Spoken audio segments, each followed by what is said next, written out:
In a sense, we've come to our nation's capital to cash a check. When the architects of our republic wrote the magnificent words of the Constitution and the Declaration of Independence, they were signing a promissory note to which every American was to fall heir. This note was a promise that all men, yes, black men as well as white men, would be guaranteed the unalienable rights of life, liberty, and the pursuit of happiness. Okay. What a powerful way to start the show today. Welcome everyone to Building for Digital Equity, or B4DE. I'm Regina Cooper Benjamin, or Gina, Deputy Director at the National Digital Inclusion Alliance, or NDIA. At NDIA, we advance digital equity by supporting community programs and equipping policymakers to act. We provide spaces and opportunities for our community of over 2,000 affiliates to come together for education, learning, fellowship, and fun. We listen and we learn from our affiliates, then we create publicly available tools and resources. Nothing is behind a paywall for anyone to discover. On the other side of that, we talk to policymakers and share what's happening in communities. We work with practitioners and policymakers because we believe that everyone should be able to safely navigate the digital world in a way that is meaningful for them. To this end, we educate, provide tools and resources on low-cost internet, strong device ecosystems with low-cost options, digital skills training, and technical support. In addition to all of that, we like to make good trouble necessary trouble. That's obviously a reference to the esteemed late U.S. Congressman John Lewis, who is a friend of Dr. King, who we are honoring at today's B4DE. The quick update is that NDIA is in a suit against the Trump administration to reinstate the Digital Equity Act competitive grant program to achieve its original intent. The last decision from the court was to sever race from covered populations to have the program continue. To be clear, while we celebrate the continuation of the program, we don't agree with the decision to sever race, and that part of the decision still stings a great deal.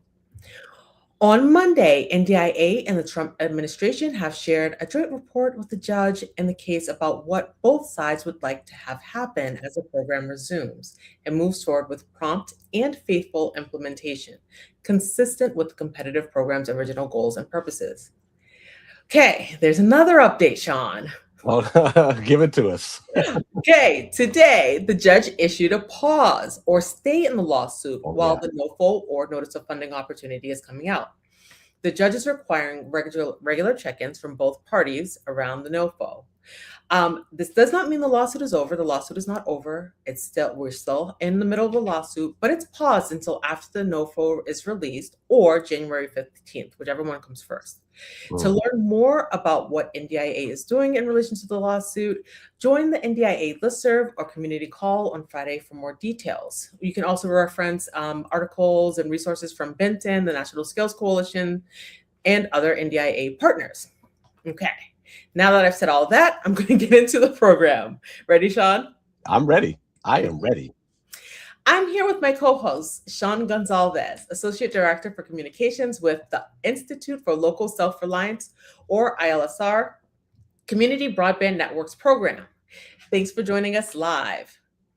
If you're watching on YouTube, please drop your questions in the chat. We love questions. We'll be pulling from those throughout the show. If you're on Facebook or LinkedIn, we see you too. But the liveliest conversation is happening on YouTube. So hop on over there and you can post your questions to YouTube. Today's episode is called Normalcy, Never Again. We are 8 days out from the 63rd anniversary of Dr. Martin Luther King Jr.'s address on the steps of the Lincoln Memorial. A speech that was not a call to make peace with inequality, but a call to dismantle it structurally. So today, we're asking the digital equity movement a pointed question. What's your dream? And what kind of ecosystems do we need to finally build a beloved, connected community? Sean, do you want to take the table? What do you have for us? Yeah, let's set the table and get us all in a king and queen state of mind. So tens of millions of Americans are still without reliable, affordable internet or digital skills training or devices. And none of that's an accident of geography or the market. I mean, it's really a result of choices. The Affordable Connectivity Program, the $30 a month discount for off of monthly internet bills for low-income households that 23 million American households were taking advantage of, is still in its grave. The Digital Equity Act, which you just talked about, federal funding support for many programs around digital skills training and device support, et cetera, is still alive, but is with an uncertain future. And then BEAD, the $42 billion flagship funding program to build new networks, restructured, labor and equity protections stripped out, quality standards lowered. Meanwhile, the word modernization is being used by telecom monopolies to justify walking away from universal service obligations. But today isn't really a status update. It's a gut check. We're not here to normalize any of this. Normalcy never again, which is the actual title of King's dream speech. You know, and Gina, like I've been thinking about something that Chris Mitchell, the director of our program here at ILSR, Community Networks program here, said to me this morning. And he was talking about how when he thinks about King, he thinks about how unpopular he was during the civil rights era. I mean, King was vilified, especially when he expanded, his focus and launched the Poor People's Campaign. And I was thinking, he's right. I mean, and for our work, it may not always be as popular as puppies. It might even be vilified, but it's vital that we keep pressing forward, and that's why we're here today. Now, someone who's fed our spirits and helped keep us moving forward is poet extraordinaire and no stranger to B4D, Cook County Director of Digital Equity, Kyla Williams-Tate. We invited her to light us up with her poetry, but unfortunately she wasn't able to be here with us. But we still want to send her our love and encourage you to check out her work that really paints a beautiful and moving picture of beloved community connections, to borrow Dr. King's phrase. The human infrastructure, the people-to-people connections that fuel our dreams for digital equity. It's called Collaborative, with art in all caps in the word. And Jordan, our producer, going to ask him to drop the link in the chat, and you guys can check out her work. It's very inspiring. And just before we dive into the meat of the program, I want to suggest that even if you've read it before, to go back and read Martin's letter from Birmingham jail. It's not poetry, but it is a poetic plea written to clergy members who had been saying to King, all that protesting and marching was unwise and untimely. And in it, as he did in many other places, he makes a case for direct action. Not this sugary, sentimental, kumbaya, let's all hold hands and get along stuff, which is what so many King remembrances have been reduced to. So, Gina, how are we going to dive into our King-inspired program today? Okay. Well, I have a few things. So first, I want to give a shout out to Sam, who said hi to both of us in the comments. So hi, Sam. See you in the comments. If you say hi to Sean and I, maybe we'll say your name live on B4DE too. So engage with us, say hi to us. But we are going to start off with Christine Parker. She's really, her work in data visualization is amazing. She's been doing it for years now, right, Sean? She is ILSR Senior GIS Analyst and was key in putting together the Affordable Connectivity Program, or ACP dashboard, that gave us a zip code level view of enrollment before that program expired. That was a tool, a data tool, that a lot of us used during the ACP wind down period, like as we were getting closer to spending up all the money.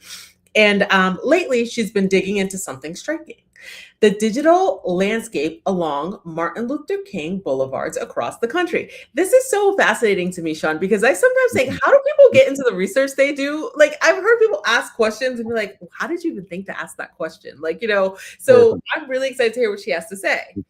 Welcome, Christine. We're looking forward to you walking us through what you found, how you asked this question. Like, how did you come up with this question to answer for all of us? And then, just interested in hearing more from you about this particular work. Thanks, Gina. I'm excited to be here today. This project came about, I don't know, Sean, maybe a couple of years ago. I came across some researchers that are focused on the kind of phenomenon of renaming places after Martin Luther King, and I was really interested in using that as a lens through which we could evaluate connectivity. So that's what I'm going to talk about here today. And across the US, there are more than 800 cities that have taken on this endeavor to name a road or street or rename it after Martin Luther King. And if anyone who is listening is in a community that has done that, please drop the name of your city in the chat and we can see how many we can collect in there. Often that research around this phenomenon is about the demographics, the who that is in those communities. They also dive a lot into some of the stigma that revolves around the process of renaming because it was sometimes quite contentious. I won't be getting into much of that. Unfortunately, I only have a few minutes, but I'm happy to dig into that with folks at another time if you'd like to. And so to do this analysis, I used a national database of addresses and collected any that had Martin Luther King named theming. And so I ended up with more than 37,000 addresses. When I combined those with internet availability data from the FCC's Broadband data collection, which keep in mind is ISP self-reported information, so may not always be accurate, I found that at those addresses, 98% supposedly have a reliable high-speed option. And by reliable, we're saying, it has some like fiber, cable, or maybe licensed fixed wireless access. So we're calling that good service for the sake of this talk. So, it appears like there's no issue here, right? The reality is that more than half of those locations with good service have only one or two good options. And when you have this lack of competition, you end up with an affordable service and or poor quality service. So it's a barrier to people accessing the internet. And I was curious, I wanted to dig in a little more. I wanted to know, are the providers who are offering service along these roads offering consistent levels of service across them? And I found that the top two providers who both offer service to more than 20,000 of these Martin Luther King named locations, they offer actual good, reliable service to less than 30% of each of their respective locations. Not great, right? So we're going to dig in a little further, a little deeper with a specific example. Atlanta, where you can go visit King's childhood home, and they have like a National Park Service monument there. Atlanta, Georgia, named a road that extends westward from Atlanta out to the boundary of Fulton County. It's Martin Luther King Boulevard, I believe, or is it Drive? Oh, forgive me. And we're focusing on AT&T, one of those top two providers I just mentioned. And you'll notice this kind of squiggly line that's appearing made up of these blue circles, which are our good service locations offered by AT&T. And the X's are also AT&T served locations, but a lower quality service. One thing you might notice along this line is we have a sort of trend of going from blue in the more eastern part, the right-hand side of that road, and as you head west towards the left, you see a lot more red, so locations with lower quality. Another thing you might notice in this map, you're seeing like some shades of gray and some percentages. Those are indicating the percent of population that is Black in those areas. And I can't dig in more to demographics and other issues that are going along with this, but again, I'm really happy to dig in with this with folks another time if you're interested. But lots of patterns happening here. The one I wanted to really dig in further to was, are we seeing a difference? I'm wondering if there is any consistency that AT&T is offering here, which we can already see there's not a lot. So I took a couple addresses, one from the west end, one from the east end of this road, and put them into AT&T's shopping page and pulled up their broadband nutrition labels.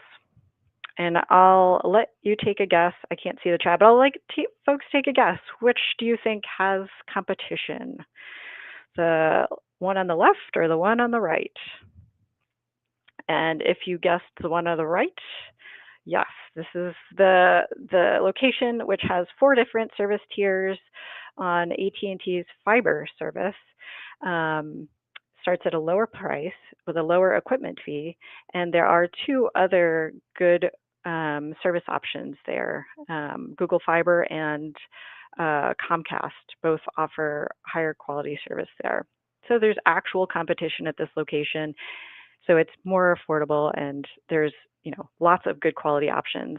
Whereas the location in the western part of this road has a slightly higher fee, and it's all AT&T is offering there is a fixed wireless option. They have one good service option there through Comcast, and that's it. So this is a really good example of what it means to have what competition actually can do. It means you have better options and better prices, and ultimately those things make access. It's not just about the wires. Amen. Thank you. And so when Martin Luther King was working on his dream speech, I don't think he would have imagined that our dream today would be being able to virtually connect with your doctor, or submit a job application online, or create a website to sell your bespoke dog beds that are human-sized. And we're not there yet, not for everyone, right? And that's what we're here to talk about today. We're still working toward that goal. We're pushing for better digital equity policy, more affordability policy, to reinstate the Digital Equity Act, and to teach people how to use digital tools and navigate the internet. Because I think once a person has the ability to connect with the world, virtual or otherwise, in the way that they need and want to, that's when they are able to really participate. And I think that is the goal we're all here to continue seeking today. So thank you. Thank you, Christine. And shout out to Wanda, who said hi to us in the chat. Hi, Wanda. Christine, this what you just spoke about reminded me a lot of when I first got to NDIA. I read a report that was done by Angela, our executive director, and Bill, where they did a digital redlining report calling out the same provider. This is like, at least if I've been here for 5 years, this is over 7 years ago. They did this report, right? Same provider, kind of same patterns you're describing, except they did it in Cleveland. And so, yeah, did you use that? Like, I'm just curious, did you make any connections between that report and the work you're doing, or the work you did, or, I didn't actually. So it was coincidental, not. But it doesn't surprise me that we'd see this theme elsewhere. It's not surprising, and I was telling Sean when I was working on this that it was disappointingly easy to find that example. Those were the first locations I picked when I was looking for an example to share on the pricing. So it's very clear that this lack of competition is really making internet inaccessible for folks, right, in different ways than just not having a physical infrastructure. So it's certainly an important thing we need, but focusing on affordability and the skill set as well, I think are still things we really need to work on. Yeah, I was just going to say real quickly is, we're calling out this one particular provider or making an example here, but it's certainly not, they may have a monopoly in certain areas, but they don't have a monopoly on this practice. It reminds me of when Digital Equity LA and then the markup also did something similar, where they looked at the discrepancy in pricing and found that, you look here at your slide there in Atlanta, in the western part of the city, I think, where, tends to be concentrations of more African Americans, higher poverty rates, and they're being charged more for, like less options, less quality options. And it's just striking. Yeah.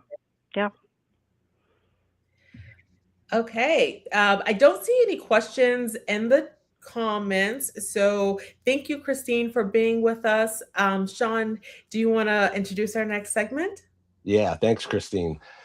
So let's talk about a word that's doing a lot of work right now: modernization. It sounds neutral, sounds kind of cool, sounds like progress, but it's also being used to justify retiring copper lines without adequate replacements and gutting consumer protections. So our next guest is with the California Alliance for Digital Equity, aka CADE, and she's here to paint a picture on the difference between real modernization and the version that's being sold to us. So let's welcome now Lindsay Skolnick. How you doing, Lindsay? Hey, Sean. Hey, Gina. Thanks so much for having me today. It's good to see you both. Yes. All right. So as Sean mentioned, I'm here to talk a little bit about AT&T's fight to eliminate carrier of last resort, which is also known as KOLR in California, and the way that the ISP is using the language of modernization to ultimately achieve their goals. Now, if you're unfamiliar with KOLR, let me walk it back a little bit and explain what this rule is. So a carrier of last resort in California is a provider that is required by the California Public Utilities Commission to offer basic phone service to anyone who asks for it in their service territory, no matter what they live or what their income is. Ultimately, this helps ensure that all of our residents have access to services like voice calls, 911 services, operator services, and more. There's about 16 different providers in California that operate as KOLRs. AT&T is the biggest with the broadest service territory in the state, and they tend to offer basic service via traditional landlines or copper landlines. Now, why is KOLR important? It's a consumer protection, first and foremost. This is something that ensures folks that live in mountainous regions, rural areas, or perhaps under-resourced or historically marginalized communities have basic phone service when they need it most. This is also a public safety issue when you're thinking about making sure that folks have access to emergency communications during disasters like wildfires, which is unfortunately something California experiences almost year-round now. And we know that this is really important on the public safety level because according to recent reports from the state, roughly 1 million emergency calls still go out over landlines per year, which means these landlines matter, especially in the moments that you need them most. And then finally, it's important when it comes to service quality. KOLR rules require a high standard of service quality so that you can rely on that phone line, again, when it's most important to access it. Now, talking a little bit about the language of modernization and how it's being used to advance AT&T's interests on this issue. So as Sean mentioned earlier, most people associate modernization with progress, improvements, enhancements, often positive things. And in our mind, AT&T knows this and is using that as a guise to get what they want when it comes to KOLR. One of their biggest claims to try to eliminate their obligation to serve as a KOLR is that these requirements and rules are standing in the way of what they say are important connectivity upgrades. But in reality, we know that this claim could not be farther from the truth. The CPUC itself has been on the record stating that KOLR rules in California do not block upgrades. AT&T can modernize their landline networks when they choose to do so. They are simply required to upgrade it with technology that is equal or better in terms of reliability.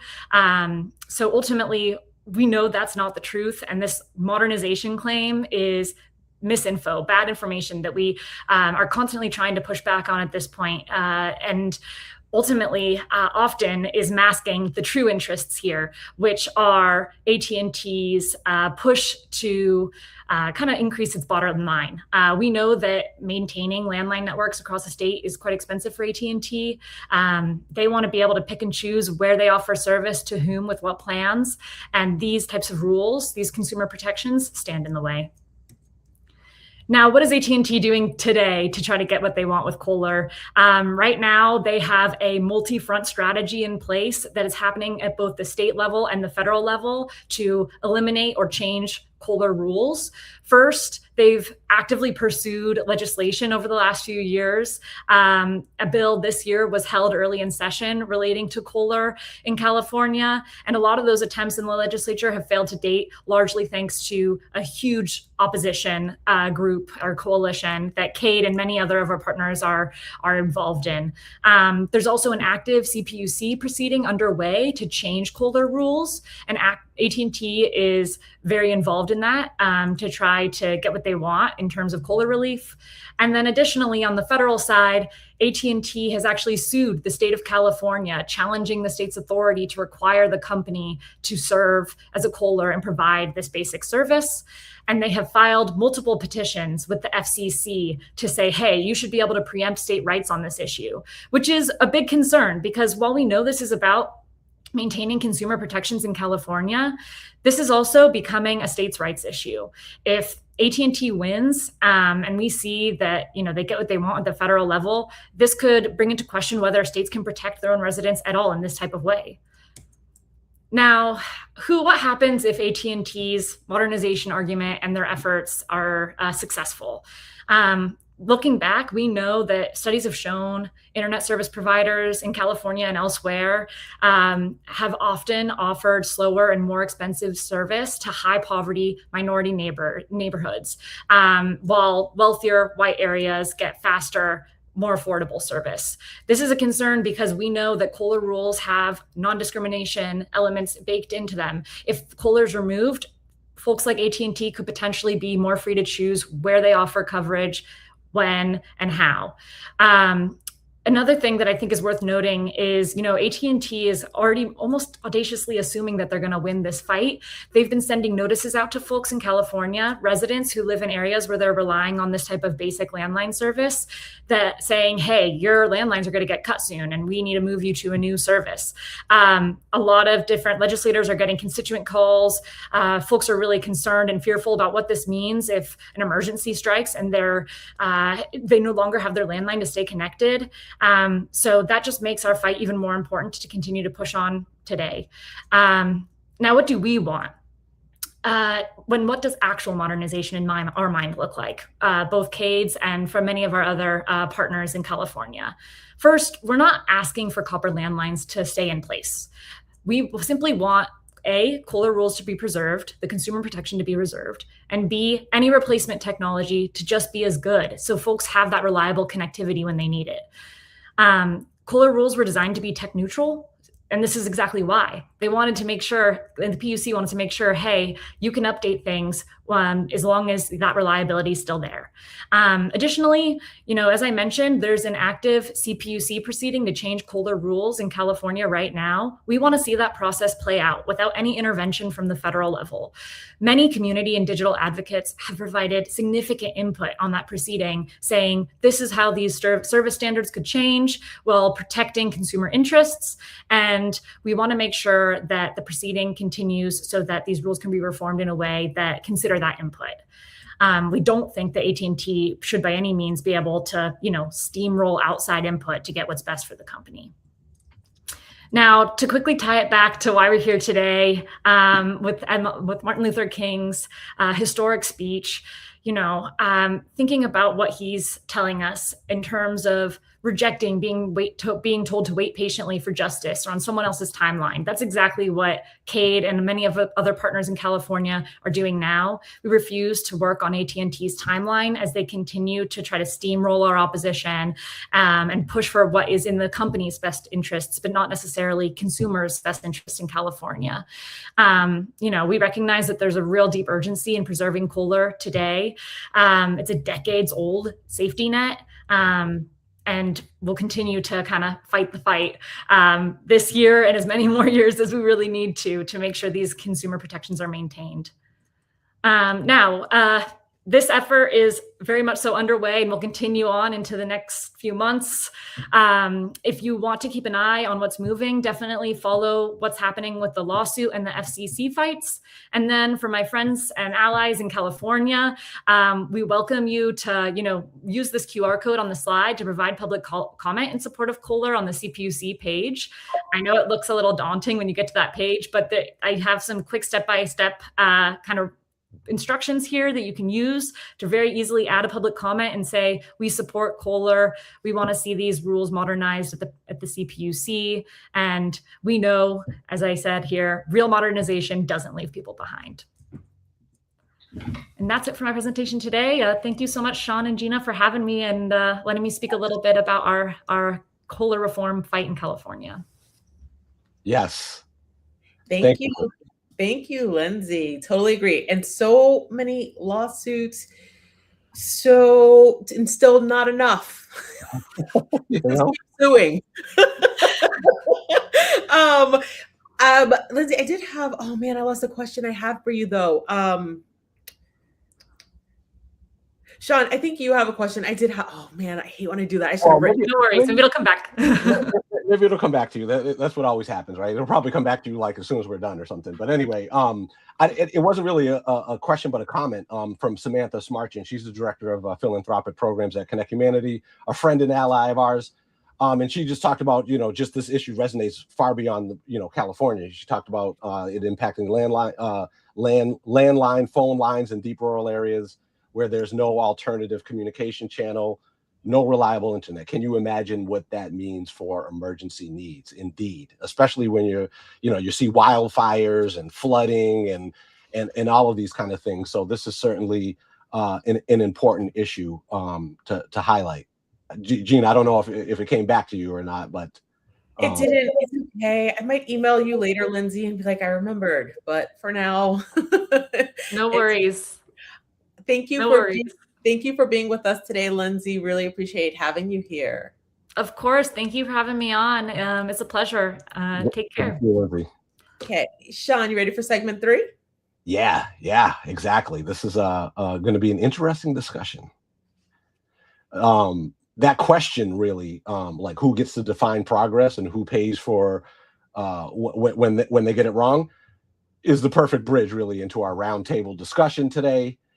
We've got 3 people joining us who have spent their careers asking exactly those kind of questions from different vantage points: research, policy advocacy, and on the ground level work of actually building networks. So we should bring them in. What do you say, Gina? Yeah. Where are you at? Okay, there we go. Okay, I am so happy to introduce our 3 panelists today.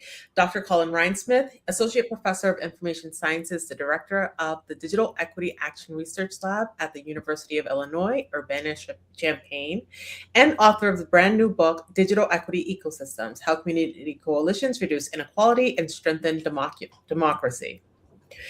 Elisa Valentin, the new program manager at Open Society Foundations and former broadband policy director at Public Knowledge and co-author of The Blueprint for Equitable Digital Participation, a report built entirely on focus groups and survey data from low to middle income households across 4 states. And last but not least, Krista Shute, executive director of NEK Community Broadband of Vermont Communications Union District with 72 towns, behind the Groton Connectivity Hub and its fiber-connected privacy pods. We're going to get into a little bit about all of their work now, and I think I'll start with, thank you all for being here. Elisa, I think I'll start with you though. So in the blueprint, it's built on work of people in Denver, Atlanta, New Mexico, and Appalachia and Ohio. Not just surveys, but I know that you went out into communities and you did some roundtables and focus groups. What's one story or quote from those interactions with community members that you think captures the dream these communities are asking for? Yeah. So thank you, Gina and Sean, for having me. I'm really happy to be back at the Building for Digital Equity webinar. And this time, as you mentioned, I'm in a new role as program manager on our rights and economic renewal opportunity at Open Society Foundations. And I literally just started 4 weeks ago, so I'm brand new. But a few months before I joined OSF, I collaborated on publishing the Blueprint for Equitable Digital Participation with friends at National Digital Inclusion Alliance and Unidos US. And we really focused on understanding the real experiences that people have with the internet and with internet-enabled ecosystems. And, kind of like the genesis of this project was that we feel as though, in a lot of ways, the federal policymaking space in Washington, D.C., particularly as it relates to tech and telecom, is too often shaped by corporate interests.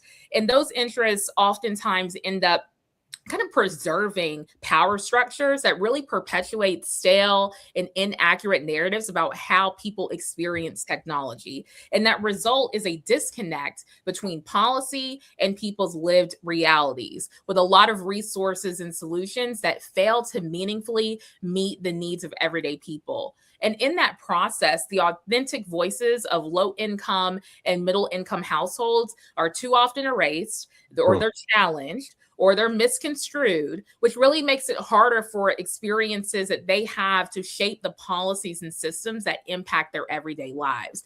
So we wanted to make sure that what we presented in this moment of extreme policy change are recommendations that really pass what we call the kitchen table test. So the blueprint for equitable digital participation is really about confronting systemic exclusion by centering the community wisdom, not from the ivory tower, right, but from the people. And something that emerged quite often was the theme of affordability. That is a central challenge that we heard from focus groups across the nation, with participants consistently noting that cost is a significant ongoing barrier to broadband adoption. A lot of folks discuss the financial pressures that their households face when basic household needs end up competing. When we were in Atlanta, Georgia, there was one participant, a father, who said that he has 5 kids and a wife, and he's the only one who works. And he said, in quote, "So $40 a month is pushing it. It's limiting on what's in the refrigerator, a utility bill, water, electricity. So it's either put food on the table for 6 people or have internet."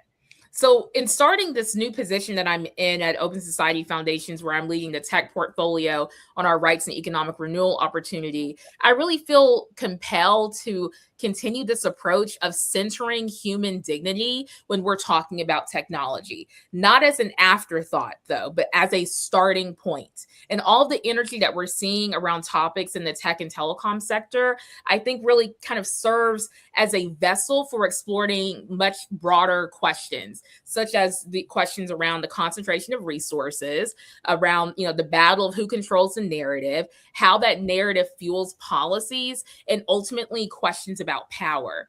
And it really raises something that one of my favorite writers, I'm a huge fan of, Tressie McMillan Cottom, has discussed. She has talked about, in this moment, we really need to consider who benefits from telling the story and selling the story that the future is already settled, when in reality, the future is deeply unsettled. And that means that we really do have the opportunity and we have the responsibility to shape it differently. Wow. Well said. Well said. Let's bring Colin in. And it's really piggybacking on Gina's question to you, Elisa.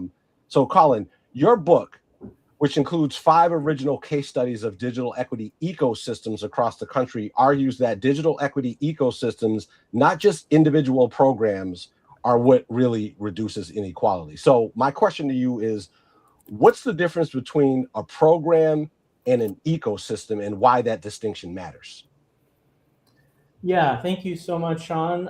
It is so great to be with everyone today, amazing speakers and this amazing community. So thank you for inviting me.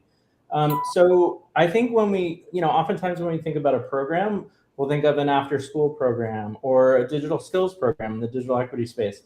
And these programs are often run by a single organization, such as the public library or another organization. It can also involve a few different partnerships, for example. But an ecosystem, on the other hand, really involves interactions between and among several different organizations who run programs, also often working alongside individuals who are from the community where programs are offered, right? So, this ecosystem might involve, again, organizations that provide affordable internet service and devices, digital skills training.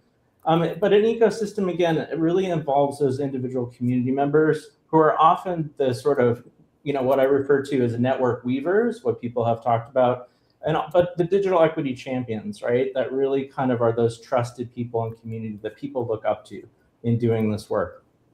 And so, as you mentioned in the book, I highlight 5 community coalitions across the United States that really work to keep these ecosystems healthy.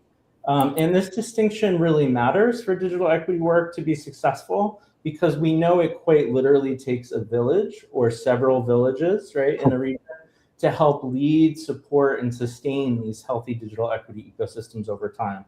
And it's even more important to make sure those impacted or most impacted by digital inequalities, as Elisa was talking about, to be involved and participate in these efforts to reduce inequality and advance digital equity, as I saw for the research in my book. So it's also therefore important for policymakers and other funders to know that digital equity work is about more than one single program, right? It's really about supporting these community-wide digital equity ecosystems to address both digital and social inequalities. Thank you, Colin. And so I want to acknowledge, because as we move, I'm going to ask Krista a question, but I think they both these questions touch on a kind of a commonality, which is like the important role of essential community infrastructure, and whether that's a coalition or, to Krista, when we're talking about the Groton Connectivity Hub, which is not just fiber, we're talking about these privacy pods that community members can access for telehealth appointments, court appearances, domestic violence calls, and recovery support. Mm-hmm. Can you briefly tell us how your communications union district built it, and how you got from we need to pass more addresses to designing infrastructure around these specific human needs? Yes, super. Thanks, Gina.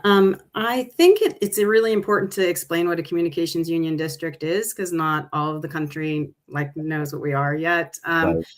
But in Vermont, towns can form a communications union district, and that district has the right to bring service to the community. And the district itself is formed of board members from each of those towns. So every town in your district, regardless of its size, has representation on your board. So I have 72 voting members. As you can see, we're 72 towns and over 120 board members if you take into consideration all the alternates. So we have a mission to get to the unserved. And Christine spoke earlier about the importance of competition. And when you're in these really rural areas, it's really expensive to build the fiber there. And you really can't build multiple rounds of fiber there. And so what Vermont has done through the Vermont Community Broadband Board, through the governor's office, through the legislature, who's provided, the support and the foundation for this, is to make the statement that we're going to invest these public grant dollars into public infrastructure so that the results of that get reinvested into the community, and we're motivated to lower cost. So when profits come in, prices come down. So that's just sort of setting the stage for what that looks like. And our primary focus is on fiber. Get the fiber out, get the connectivity, get everybody able to access it. But we know firsthand, and we're making great progress. And with the BEAD funding, we'll have funding to get to every unserved address in our district. But we do know firsthand that connectivity alone doesn't solve the access challenge that's facing so many rural Vermonters. It's got to be paired with services and infrastructure that can make that connectivity meaningful, or it has to enable people to actually use that connectivity. So we put in place an ACP and affordable connectivity replacement as a bridge to just help lower the cost to Vermonters in our district. But that's also not enough, because there's a lot of resources that are shutting down in our communities, in our rural communities, because of costs: hospitals, clinics, courts. So when we think about the rights of life, liberty, and the pursuit of happiness, thinking about, if you can't access health, do you have the right of life? If you can't access the court system, do you have the right of liberty? If you can't, if you're unable to connect to your family members and to your community, are you able to pursue happiness? And so just wanted to pull that back into this theme. the way to do that is you've got to address the three legs of the stool that were mentioned earlier by Sean, in a way, right? Like you have to have the access, but you also need to have the skills training, and you need to have devices. You have to be able to get online. Everything has become so digitized. So when Sean mentioned the letter from Birmingham, that's like the playbook, right? Gather the facts, talk things out, prepare yourself, take direct action. And so what our community did was we reached out and said, hey, board members, who wants to reach deep into your community? And Groton stepped up with, hey, we're going to do these surveys. They had integral connections into everybody in town, and they knew the needs of their community. So they gathered those facts about what was needed and brought like 30 letters of support to the table.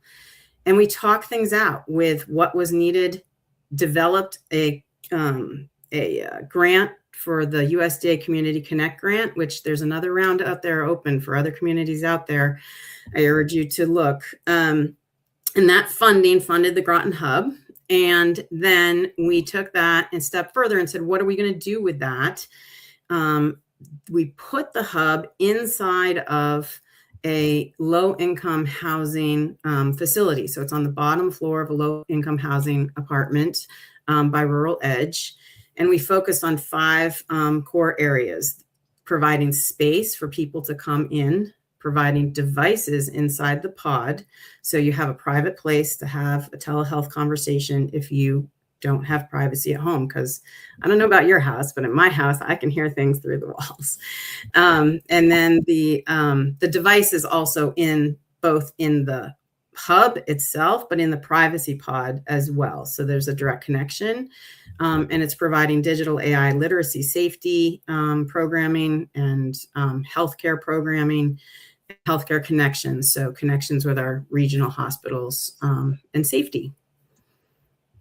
So, thank you. I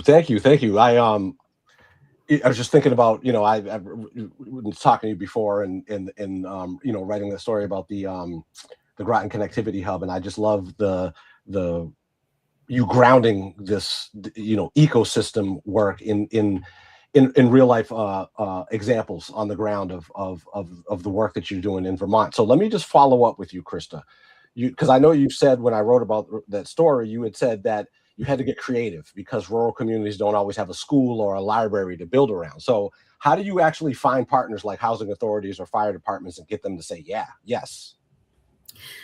I mean, the key is your community, right? Like the key for us is our governing board members, because they're the ones that are appointed by their select boards to be on our boards, and they're connected into their communities. So that was the first and foremost frontline piece. But the second is also those state and regional connections, right? Whether it's the Vermont Community Broadband Board or your legislators or the other people that are in that, the economic development folks that are in that region. And when people know that you're fighting for something, that you want to make something work, they bring stuff to the table. So in this case, it really was a huge piece done by the governing board members in that area. They had deep community connections, but they also did those surveys that I mentioned and literal door knocking to find out, what do people need? What is your barrier, and how do we solve that? And there are a lot of rural towns, especially, that they don't even have schools. Like, we're looking at a consolidation of schools in Vermont that's alarming because of costs, and libraries might be open 2 or 3 hours. So we have to start getting creative on where we find locations. Like, is it a town clerk, or, is it even a private company that can offer an opening at the front of where they are, or a general store is another place that we're looking at, because a lot of these general stores, they don't sell as much general stuff as they did back in the day. So that's what we mean by getting creative. But it's important that we get closer to the people that need the access, because many don't have the ability for long distance transportation and other things. We need to get closer to where they are. Gina, Yeah. So thank you for that. I think the thing that the reminder that you just gave me is that, we often talk about anchor institutions and what that looks like for communities. And what you just reminded me of is that, like, depending on where you are, I often think of schools as like, okay, if I needed to find an anchor in a community, I'm going to a school first or a library. But we have communities that don't have any of those, and so. I just think that this you just highlighted some of the gaps that I'm going to ask you about, Elisa, in some of your work. So the blueprint points to how the digital divide compounds housing instability, healthcare access, and education gaps. We know that those things don't exist in isolation. And one of your key findings is that the past policy approaches have failed because they don't center community wisdom. This is, we know, short-sightedness across the board a lot of the time, right? Mm-hmm. Can you give us a concrete example of a solution communities proposed themselves, something, DC hasn't even tried to try, that you think would actually work? Yeah, I think I would put this in the category of something that hasn't been tried at scale or sustained over the long term, rather than something that hasn't been tried at all, because there's always, someone trying a little bit, maybe in the corner of an agency or whatever the case may be. But that is the idea of fully integrating how we address people's experiences with technology into the broader ecosystem of community needs. There's a lot of community-based organizations and individuals across the organization that have the country have really demonstrated what this can look like when you have digital inclusion efforts that are embedded within trusted institutions where people already go for help with housing or help with childcare or food assistance or other essential services. The barriers to participation end up coming down, right? So rather than requiring people to navigate a separate system for every need, we can create something closer to a one-stop shop. And I think that approach really recognizes an important reality, which is that digital access and digital adoption are a through line across nearly every single issue area. People are not experiencing in their lives like these artificially separated categories that are created by funding streams or government programs. They're experiencing their needs all at the same time. So I really think that community organizations and individuals understand this in ways that Washington often has not, or that they just have refused to act on. And policymakers have really yet to fully grapple with the fact that it's expensive to be poor. And one of the most precious resources that folks end up wasting is time, because people are forced to navigate really fragmented systems, fill out paperwork over and over again, travel between agencies, spend hours trying to access services that they may already qualify for. And I think in the era of artificial intelligence, the stakes are only becoming higher. And rather than using technology to reduce those burdens, we're seeing a lot of new hurdles that are emerging. And there's a lot of people who are trying to make money and are making money from selling these surveillance systems and these automated decision-making systems that really fail to center human dignity. And it really risks turning over people's futures to lists of ones and zeros, right? So I think that we should really spend time and resources building systems that make it easier and not harder for people to access the support they need. And that's what we were constantly hearing across the country when we were doing these focus groups. And at the end of the day, it's about having practical, common sense solutions that really improve the material conditions of people across the country, and that really allow them to see in tangible ways the ways that government can work with them rather than working against them. Well said. Well said. And by the way, shameless plug on our Unbuffered podcast, our weekly podcast. We've got an interesting conversation that Chris had with a journalist around flock cameras and what have you. It reminded me when you mentioned surveillance. But let me turn back now to Colin. So you've just heard two versions of ecosystem building, really, and so across the 5 case studies in your book, is there a common ingredient that predicts whether like an ecosystem survives, like in a big city or in a rural county? Well, so I thank you for asking the question. I have a chapter in my book on this to answer this question. So thank you, Sean. Related to healthy digital equity ecosystems. I mean, I look to answer this question from the 5 case studies that I have. You know, I learned that, and again, drawing from functional ecology in particular, because, you know, one of the things in the book that I really tried to critique and press on is like this idea of ecosystems. Like, what do we really mean by that, right? It's kind of a, you know, big fancy sounding word, and I tried to unpack it in the book. But I did it in a way that was respectful of our natural world. And so I looked to functional ecology and concepts from functional ecology to help us understand that.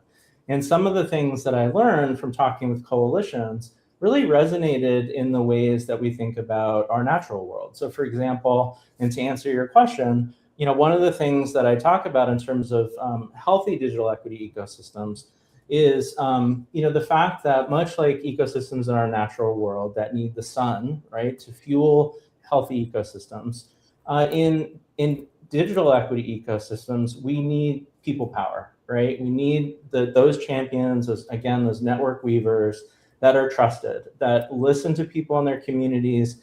You know, one of the things I heard again and again by that, you know, we talk about the importance of relationships in communities, but what does that actually look like, right? And so when the coalition leaders who I talked to in my book, they told me that essentially community members had them on speed dial, right? So it's that accessibility to leadership in coalitions, but in ecosystems, that is the kind of trust and that sort of the bond that people who, you know, can afford or live in, as we saw Christine's maps and as we've been talking about with digital discrimination and digital redlining, people who live in particular neighborhoods that may be impacted by that, having that through line, having that direct connection so that folks can be activated, right, in the ways that we heard about for sort of larger advocacy efforts. So it's that level of relationship, that deep, deep relationship where you are willing to,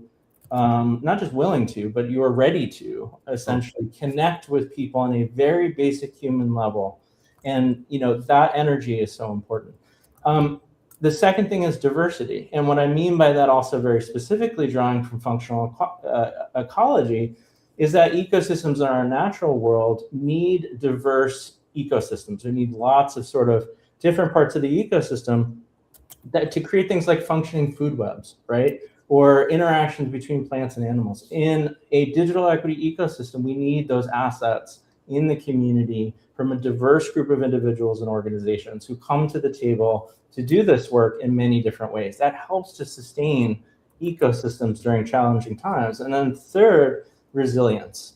Now, resilience is not a new concept when we talk about social movements. The brilliant Adrienne Marie Brown talks about resilience in her work on emergent strategy. In what I found with digital equity ecosystems, resilience really looks like the work of digital equity coalitions fighting against ecosystem threats in various forms related to competition, sort of different competition that happens when that can be threatening to ecosystems, disturbance in the way that ecosystems can be disturbed, and stress. There are examples of each of these sort of different types of ecosystem threats that I have outlined in the book. And all of these things kind of come together across, you know, this energy, the diversity and resilience of healthy digital equity ecosystems that really helps to sustain them over time. Gina, you want to hop in here? Yeah, thanks, Colin. So a lot, I think what your responses boiled down to is just like people. Like we need people. Our work is powered by people. Our work supports people.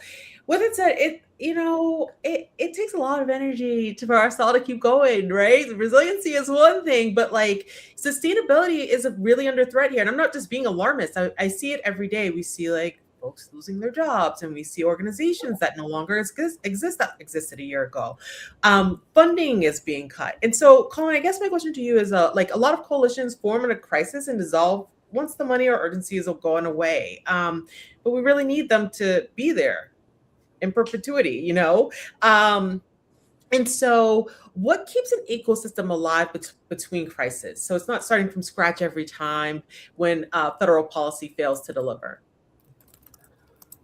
So going back to a piece that I mentioned, but really is the thing that I think carries this work forward, are not just the individual people, but it's the quality of relationships that they have, right? So for example, in Essex County in Massachusetts, which was one of the 5 case studies, the coalition, before working on digital equity, was working on the response to the gas explosion that happened. For some of you who know, in 2018, there was a huge explosion. It was terrible in Essex County. Many people got impacted. It brought the community together, right, in a crisis, which happens, and coalitions form during those crises, right, as you mentioned. But it was the quality of those relationships that when COVID-19 hit, those relationships had been built and they were able to more actively activate to respond to the digital inequalities during the COVID-19 crisis. So it's really about, I mean, very seriously, we're talking about, and I think it's very clear on this call today, it's really about community. But what I try to do in my research is to try to study and understand what that actually means. What I heard from the coalitions that I work to, it's about community building. It's about community capacity building, right? Building the capacity of community to respond and to engage and activate when there are crises. But it's also community power building in the ways that, again, Elisa was talking about. This is about power. Who has power and who doesn't have power? The quality of relationships, when people kind of feel and understand they've been listened to and heard, will activate them, and that is where power can be built. So in those pieces, but at the end of the day, it's about, again, quality of relationships, right? So just finally, what I want to just mention to your question, Gina, is like, you know, in the book I say the book is not about the digital divide, right? It's really about people and communities that have come together to address technological inequality and social injustice in the same ways that we're seeing now with people organizing, you know, against data centers and flock police surveillance cameras. Mm-hmm. But it's really, you know, at the end of the day, this is about, you know, organizing towards justice. And I think that, you know, the thing that keeps ecosystems alive in between crises is the same belief that Dr. King had in terms of the belief of people and communities to work together towards creating a better world. And we need to believe that if we're going to do this work and get us through these periods of time when funding is a real question. No, that's good stuff, Colin. Thank you for sharing that. And we're gonna I want to go back to Krista for just this one last question, and then we're gonna kind of wrap it up. And then I think we'll do it with just one question to Krista, and then we've got a couple of just quick responses from the panel before we bring this in for a landing. Because Krista, I wanted to go to you because you actually are dealing with a real live example of what we're talking about here. With, you know, it's not a hypothetical for Vermont. So, you know, Christine Halquist, who is the executive director of the Vermont Community Broadband Board, called your CUD model a bottom-up sandbox. I love that phrase. The state wants to replicate using the what's now frozen, these BEAD non-deployment funds. The non-deployment funds are essentially sort of the leftover money from the BEAD dollars to address gaps, whether it be in network connectivity or digital skills, et cetera, with MDUs or what have you. So if that money never comes, what happens to the replication plan for hubs like Groton? Well, in an ideal world, we will be able to leverage some non-deployment funds, right? But given the uncertainty, we certainly didn't rest there or plan on that. And so you just can't hope that it's going to happen. So we work to find other potential partnerships. And just this week, we received a preliminary notification, so nothing's signed, but that we had submitted a grant with a local and a regional hospital to the Rural Health Transformation grant funding in Vermont. And so in partnership with Mamava, who they purchased TalkBox, they supply the privacy pods that we're talking about. We are going to do a pilot of 5 more pods. But the importance of that pilot is not just that there's going to be 5 more pods, it's getting this concept to sustainability. And that's what we need to do if we want to bridge these crises when funding moves in and out, is find that. And so the pilot will help fund software that allows for easy scheduling, that connects to the hospital systems, that connects to the court system. And it's geared towards people who may not use the internet or know how to use the internet because they're elderly or they just don't have that experience. And I think at the end of the day, what that's going to do is bring to pass the human dignity that Alyssa talked about. It's going to, bring some of the sustainability that that Colin talked about. And I think that there's a reason it's called a pilot, right? We don't know that we're going to get to this and be successful in establishing sustainability, but we have a conceptual plan on how to get there. And that's because of the partnerships and the coalitions that we've built. Thank you. Thank you. Oh, man. Gina, so maybe we should go to the sort of quick lightning response. I got so many more questions. I wanted to ask Alyssa to tap into her deep policy background a little bit, but we want to be respectful of the time. And so maybe we should, what do you think? We move to the, we want to ask each of the panelists a quick question. So I think we'll close this out well. I think so. Sorry, guys. We always go through this where we're just like, we try to get so much in. And so I'm just going to ask the last question and then we will do closings. So my question to everyone, so I'd like everyone to spend a minute to think about this question a year from now at the MLK anniversary edition of this webinar. What's the one piece of evidence you'd want to be able to point to that says the beloved connected community is closer, not further away? Who wants to go first, I guess? Well, I said I'd give everyone a minute to think about it.